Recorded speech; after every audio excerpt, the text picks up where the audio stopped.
Let's see. What do I want to do here? Hello. We can hear you just fine. Fred's going to introduce. Okay, fine. Sorry, I was just stumbling for words to how to introduce Tom. We need to move along because we're running late. Yeah. Okay. I'll We be need quick. Fred to introduce you. Very briefly, if I had to sum up Tom in a few sentences, it is that he has distilled the essence of the writings of Henri Corbin, rendered them into readable prose, because Corbin's prose is not readable, and given us an overview of Henri Corbin's vast scholarly opus.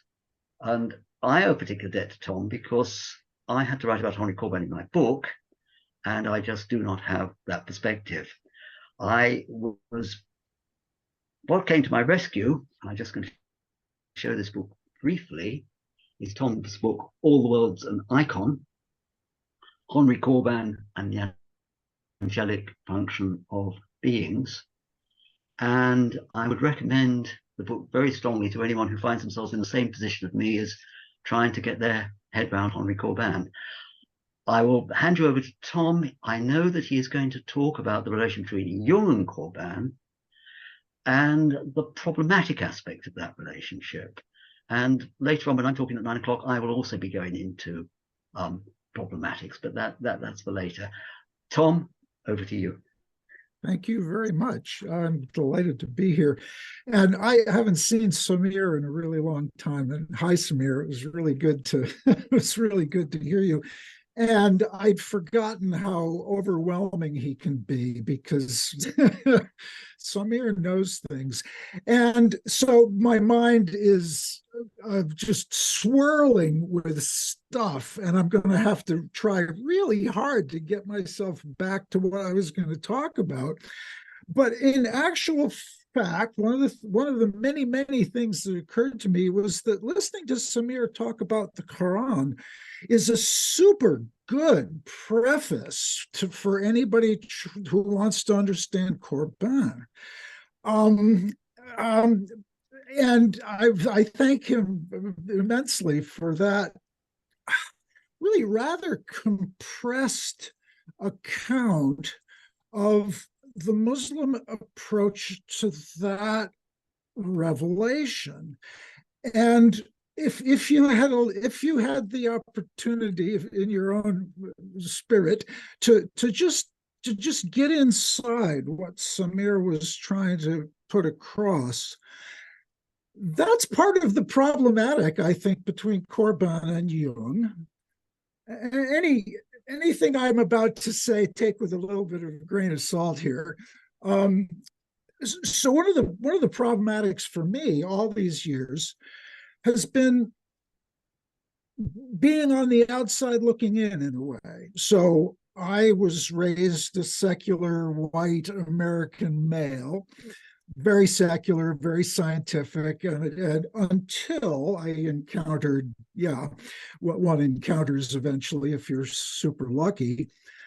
And for reasons that only Allah knows, I discovered Corbin, to whose work I was initially both repelled and attracted because it was so far outside of my understanding, for reasons that Samir has made fairly clear. That is to say, the tradition that Corbin fell in love with is not the modern secular West. And so all of the categories that I grew up into, the big categories like space, time, matter, the nature of the person, those just get totally blown apart by an encounter with Corbin as he tries to explain to us the world that he's moving in. He famously said once to Ravi Bosnak at Eranos, he said, all of my contemporaries have been dead for 1,000 years.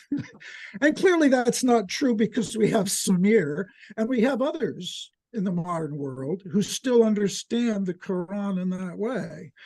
But this disjunction between the world that Corbin was trying to revive and the world that Jung was still caught. Now, I should preface anything I say about Jung with the fact that my vision of Jung was formed, 30 years ago when I read him first, and quite intensively.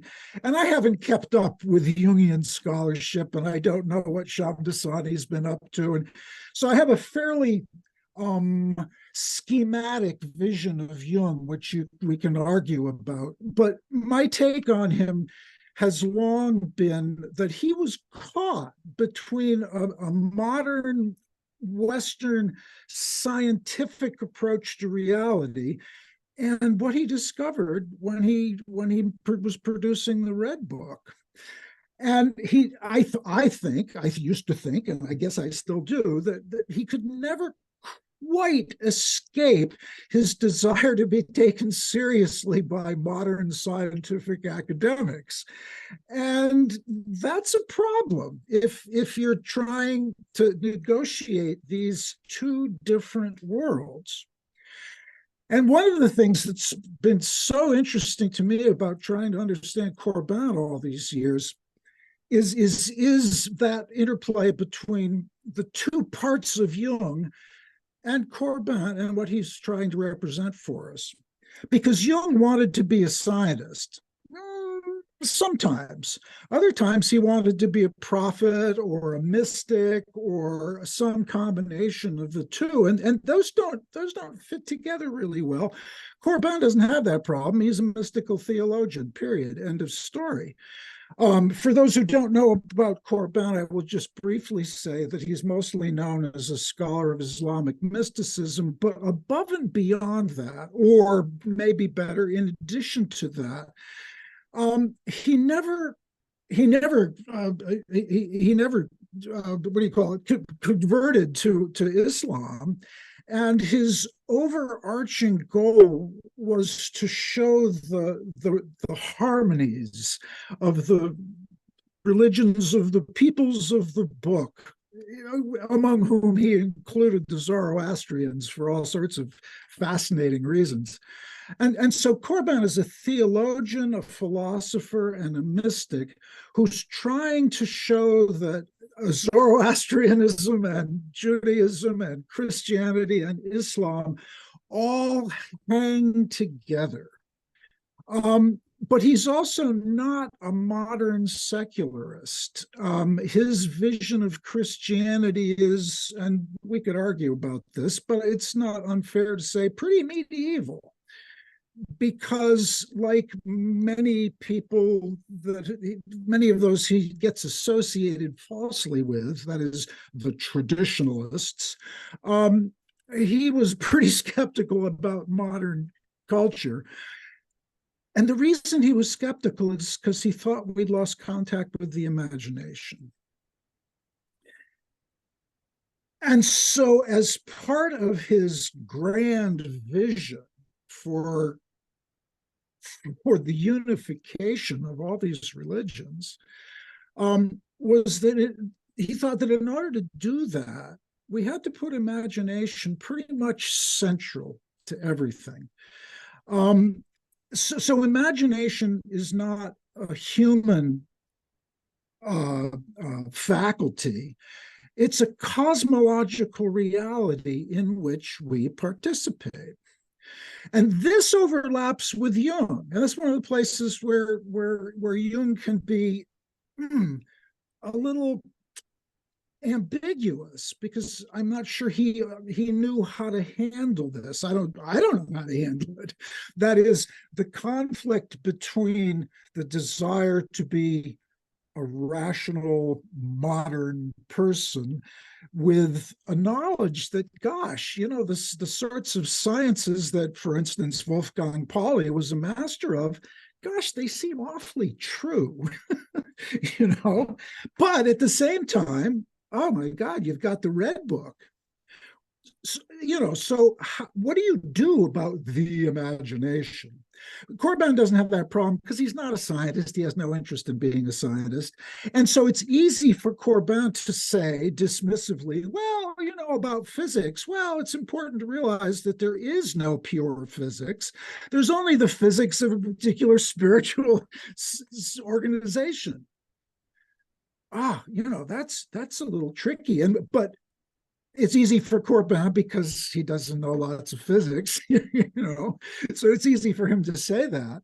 But what if you're Wolfgang Pauli, or what if you're Jung, and you like that idea, but you want to be able to, you don't know what to do with your reductionism. You don't know what to do with your scientific fundamentalism. This is one of the places where Jung's interaction with Wolfgang Pauli becomes super interesting, because both of them recognized in their psychological world and their own experiences that the modern Western secular distinction between psyche and matter just couldn't be that simple. It just couldn't be right. But what do you do? This, of course, we could talk about this for ages and ages, but this gives rise to Jung's notion of the psychoid. And it's what sparks that super interesting interaction between Pauli and Jung. What about causality? What about synchronicity? What about matter? What in the hell is matter? And Jung wants to come up with something like the psychoid. And so it's in much of Jung, I would argue, you see this interesting question about what's the relationship between psyche and matter. And one of the places where that comes to the forefront is in Jung's discussions of alchemy. Because it's in alchemy, whether you understand it spiritually or literally, it's in alchemy where those very distinctions between the spiritual and the literal material start to break down. And so one of the things that's interested me the most forever here is Jung's treatment of alchemy and what we might be able to do with it in order to further this project of trying to understand a world like that of those who are able to read the Quran, as Samir and his people are often able to read it, like Ibn Arabi and Mullah Sadra and Henri Corbin. That world is not a dualism. And one of the most exciting things for me listening to Samir was his treatment of the non-linearity of time and space in the Quran, and also through his lovely slide of the neural connections to point out that in the realm of what we're sort of constrained to call psyche, or the spiritual, and all those things overlap, that it's not linear there either. It's not even really quite hierarchical, because that's too simple. The point is that we don't understand anything. And our little tiny grasp of linear time and three-dimensional space and the hierarchies of spirit is so far wrong. Well, it's not wrong, but it's so incomplete. And how do you get at that?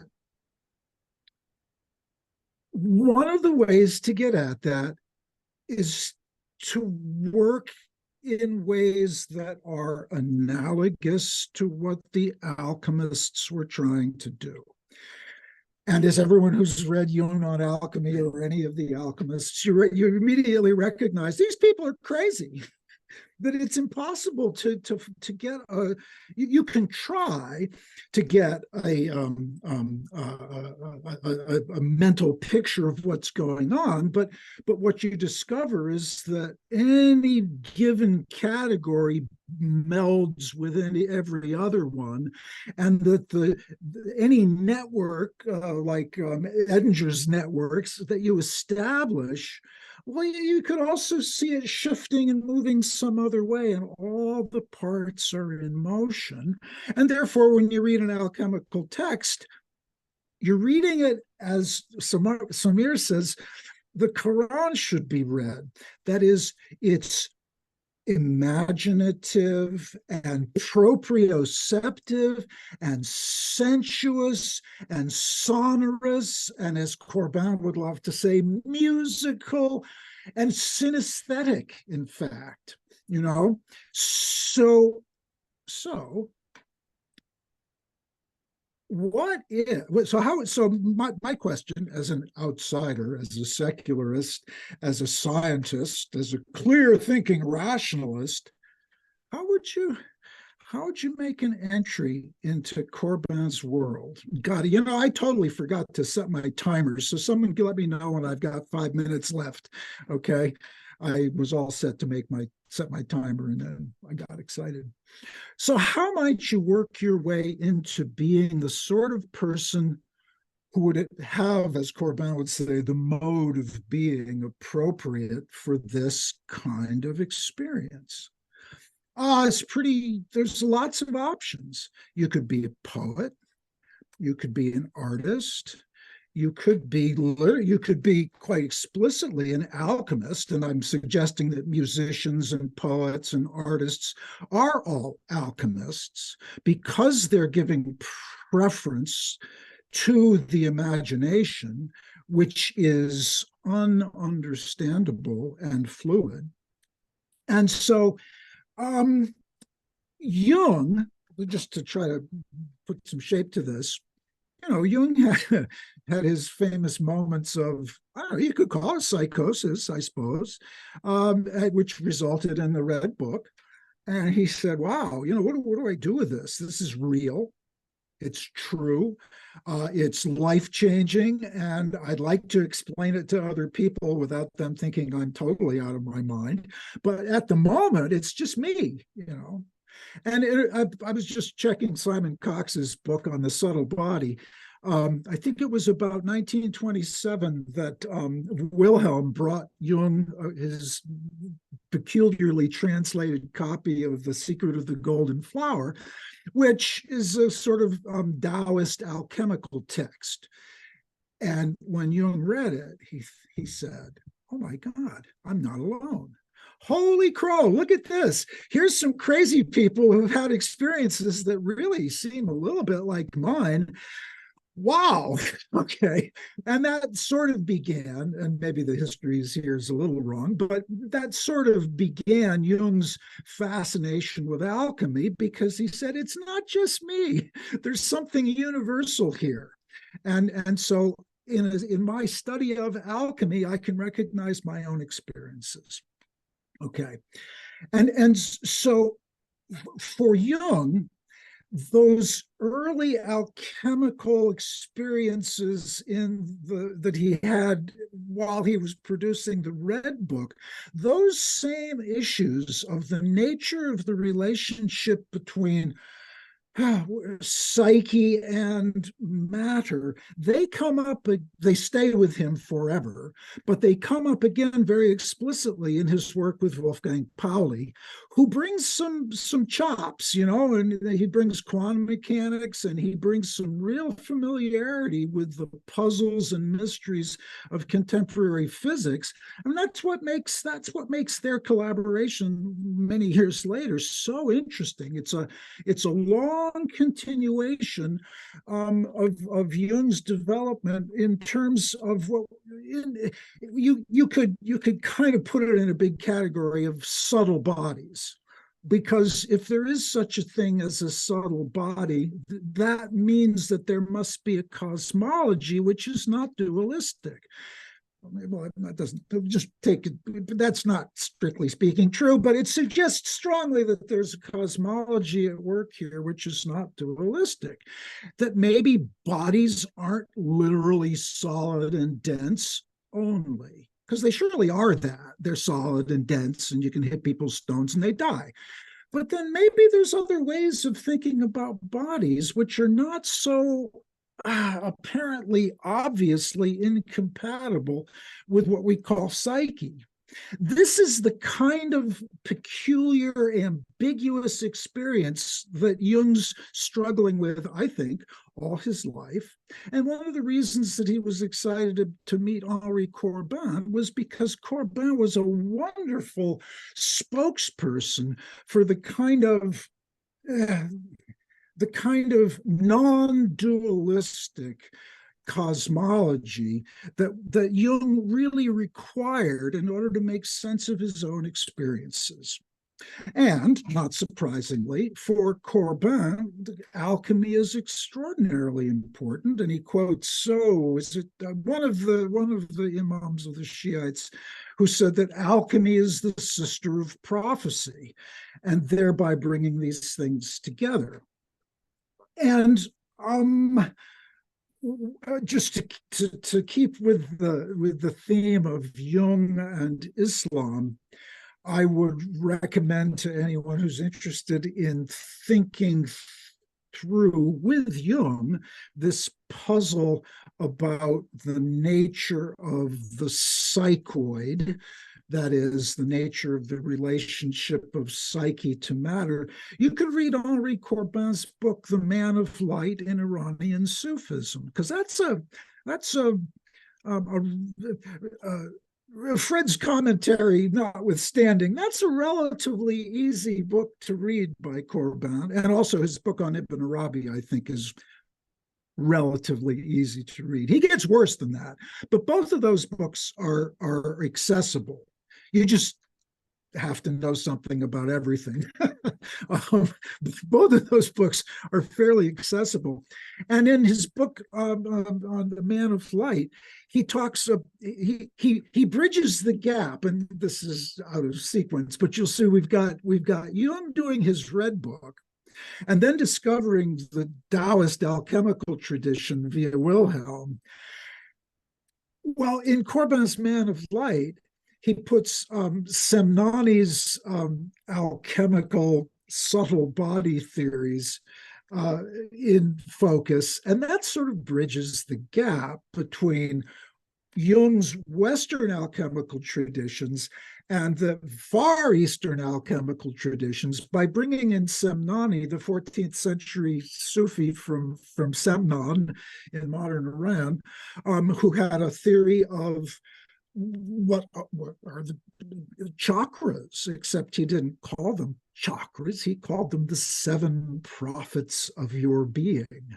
And there are marvelous passages in The Man of Light where Corbin, who's totally adopting this non-dual cosmology, and it just seems normal to him, he talks about the body of light and subtle bodies and the sort of spiritual hermeneutic that Samir was talking about, where you simply take it for granted that language is multi like the word escapes me, has an infinite number of meanings, is essentially sensuous and oral, and that there is,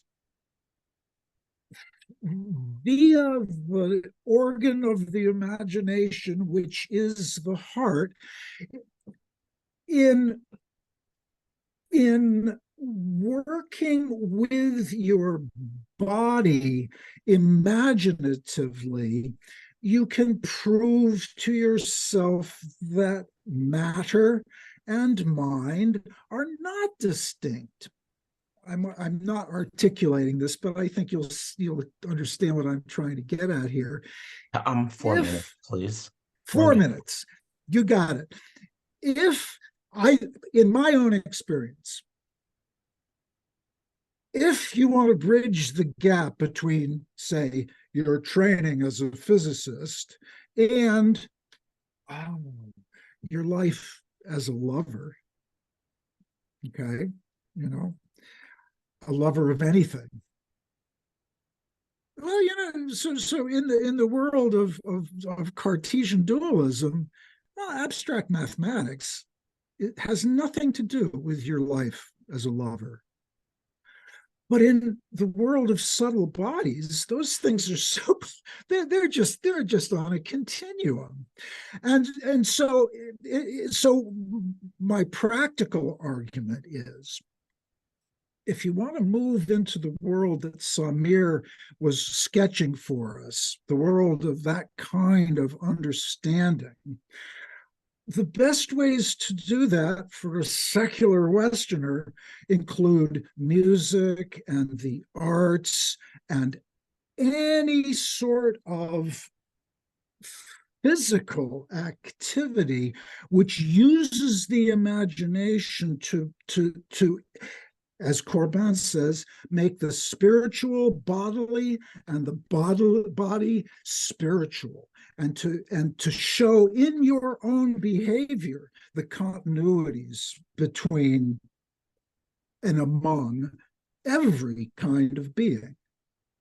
Bang, there, I'm done.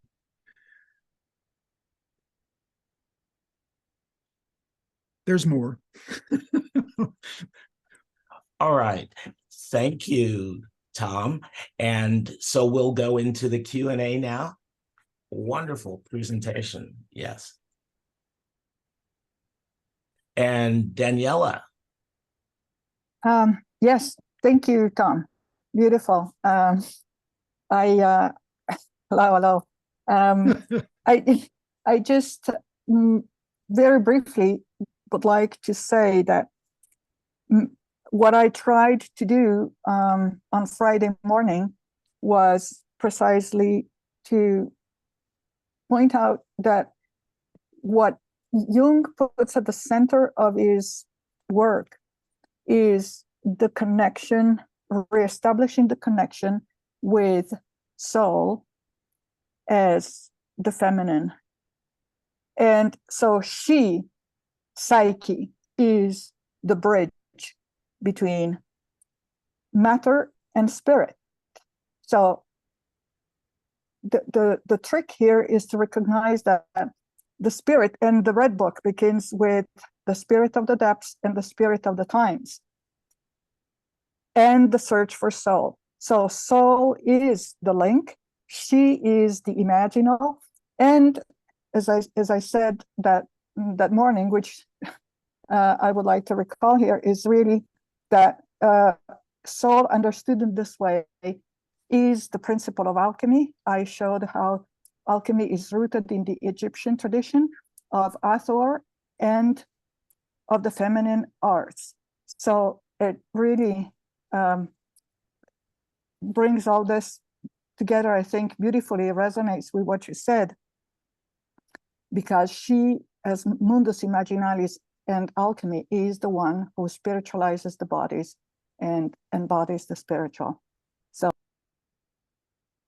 I just have a very short comment on that, which is, and you know this because I was struggling to say sort of the same thing at that conference we were at together about Corbin.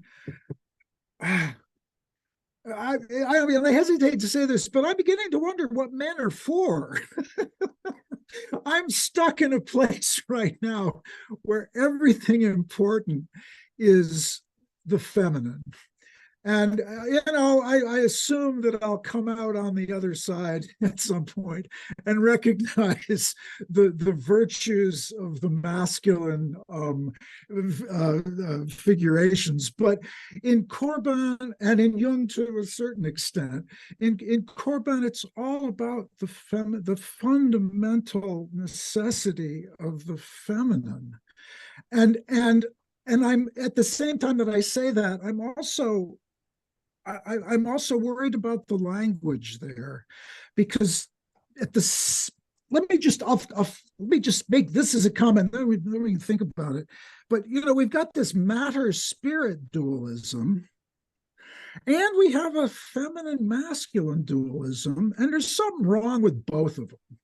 But in the moment, I'm just all with I have to recapture the feminine before I ever have a shot at being masculine. As I said, the feminine and the masculine are inseparable in the figure of Philemon, who is an androgynous figure. That's what I said on Friday. So yeah, I'm not interested in the guy part of him. it's nothing to do with yeah, okay. Okay, thank you, Daniela. Mary Beth, did you want to say anything about the next piece? I know that we've run over a little bit, and about how long we'll want to go with the recording. Hi, yes. I just wanted to give a few more minutes for questions. I know we're running a little late, and we've tried so hard to stay on time, which has been done beautifully. So, but we had a little bit of a glitchy start with the tech. So maybe give a couple more minutes for question and answers, knowing just maybe 2 or 3 more minutes, 2 or 3 more comments, and then we'll have time this afternoon for discussion. But then we want to jump into our arts-based presentations that are related to the topic of Jung in the Islamic world as well. So maybe a couple more questions or comments, if there aren't. Can I ask a question of Samir? Yes, absolutely, Tom. Yeah, so here's an unfair, huge, enormous question, but what's the significance of the cave? And I'm particularly interested in that question because in some of the things I've been reading recently, a lot of people are very excited about resuscitating Plato's account of the cave in the Republic. And I'm wondering if you could say something about the cave in Shura 18 and Plato's cave in the Republic.